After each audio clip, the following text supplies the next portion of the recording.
Assalamualaikum warahmatullahi wabarakatuh. Saya Syafitri dari Unit Kerja Penempatan Kantor Pencarian dan Pertolongan kelas A Palembang. Saya peserta latsar CPNS Angkatan 6 Kelompok 2. Menjadi responden Basarnas berarti siap menghadapi segala tantangan. Samapta A dan D yang terdiri dari lari, push up, sit up, chinning, dan sataran bukan sekedar latihan, tetapi bukti ketangguhan, semangat, dan dedikasi untuk kemanusiaan. Mari kita saksikan pelaksanaannya.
Setiap tetes keringat yang keluar dari latihan Samapta A dan B adalah investasi untuk keselamatan orang lain.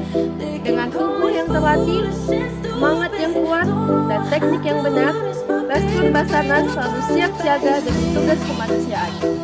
Saya akhiri dengan wassalamualaikum